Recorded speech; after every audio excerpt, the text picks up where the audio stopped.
fire about. The Lagos came as a campaign of the gubernatorial election in Anambra State. The Lagos came as a campaign.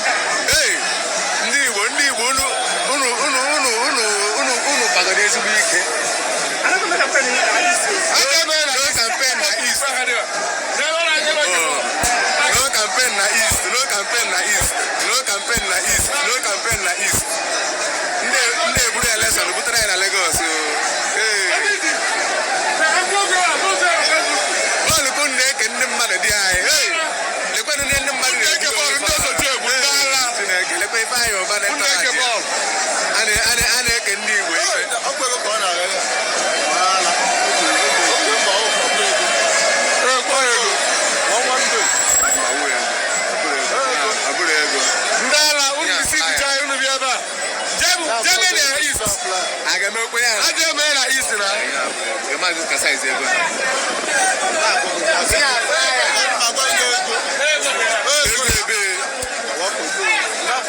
Insecurity. Anambra Guba candidate takes campaign to Lagos. Welcome to the news, and thank you for tuning in to listen. Ahead of November 6, 2021 governorship election in Anambra State, the candidate of Young Progressive Party YPP, Dr. Ifeanyi Ubah, has taken his campaign to Lagos State. His campaign vehicles were spotted moving on major roads in Lagos. Crowds were also seen cheering up his supporters. However, the reason for shifting the campaign to Lagos will not be far from killings and other insecurity issues bedefiling the entire southeast region.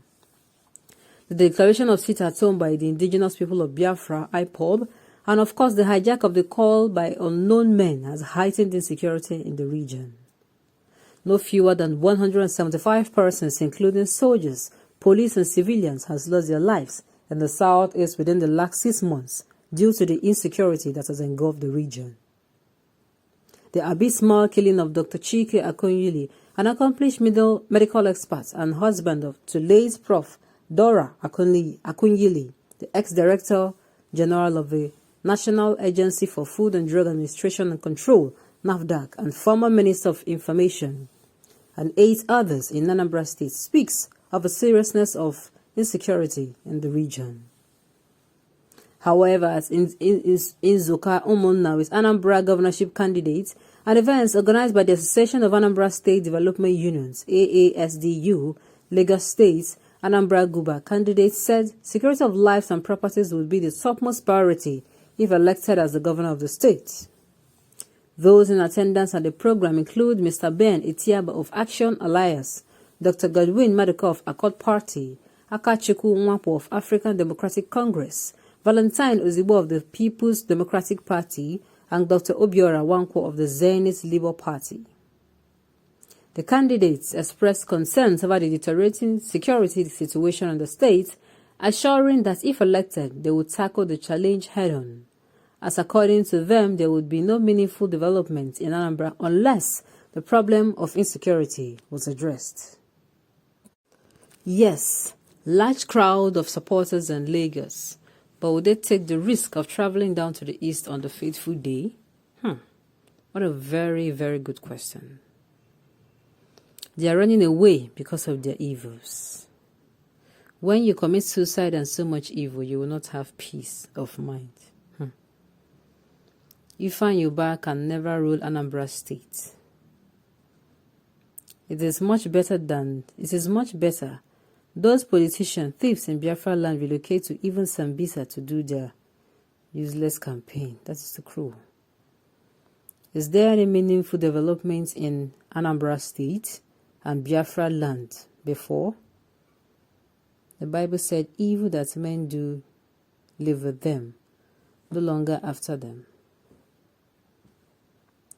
Whether Lagos or Abuja or Kano or Ghana, anywhere they like, let them go and campaign.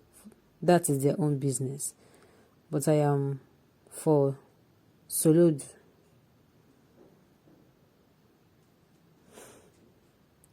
Okay, sir, they brought the campaign to Lagos State.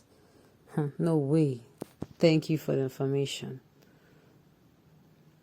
Okay, this particular issue of campaigning in Lagos State while the election itself is going to be in Anambra State. There is a lot to it. There is a lot to it. There is a lot to it, and before now,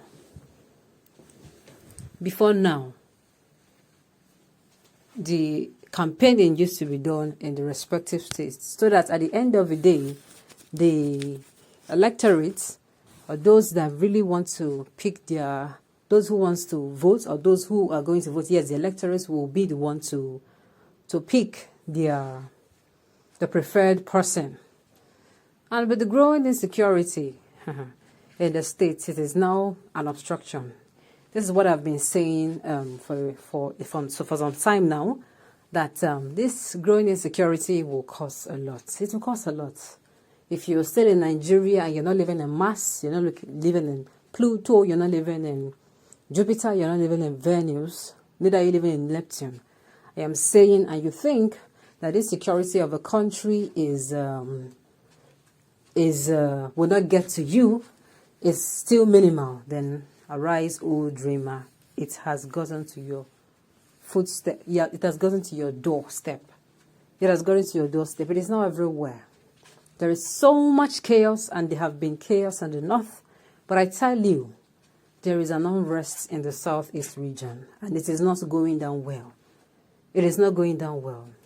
A lot of people are saying it is due to this coming up elections, while some are saying, okay, it is not due to the coming up elections. But the truth remains that there is no region that deserves to have an unrest. No region. Everyone deserves a peaceful, calm place place that you can do your business without a fear of going out, without a fear of what will happen the next minute. But what do we have now? What do we have now? What do we have now? People are afraid to leave their houses. People who even left their houses are praying that they come back home safely. They are praying that they get to their various homes safely. And so this particular issue of insecurity, for the fact now that this is a development that has never happened before, that a campaign was done in Lagos, then I think it has gotten to the point where we start to worry about it. It is now a source of worry to us, and something we must give attention to. We must give our attention to, so that at the end of the day, all regions will be quiet. All regions. That is what the electorate wants. All regions will be quiet. All regions. It isn't okay. Imagine this issue now, going as far as Lagos to campaign, when you can do it in your state. Isn't it because of the insecurity? And I keep saying most of the particular thing causing this insecurity is number one, will I say, the agitations. And now the government is not even doing a root cause assessment of this particular agitation. They are doing a surface assessment, and they're giving it a surface cure. At the end of the day, it will not be a permanent cure. That is just the truth. It will not be. It will not be at all. It will not. What is the cause of this agitation? Okay, people are saying they're marginalized. People are saying there's no fairness in the land. There is no justice. There is nepotism, lopsided appointments, favoritism, and all kinds of tism. Then they're agitating against these things. And at the end of the day, they're not even being listened to. They're not being listened to at all. What happens? A good number, or what they get in response to this, they get attention, but not a good attention. People are sent, the soldiers are sent, and at the end of the day, these people, they lose lives, they lose sisters, brothers, mothers, or fathers. They lose people on a daily basis. They lose people on a daily basis, which is not supposed to. Every region in Nigeria, it has the particular right to be free, to remain calm. No one of this region is allergic to closeness, to calmness and to peace. Every one of the regions in the country deserve peace. deserve calmness, deserve serenity. And I believe I speak the minds of Nigeria. On this note, we have come to the end of the news. We say thank you so much for listening to the end until I come your way next time. Enjoy the rest of your day.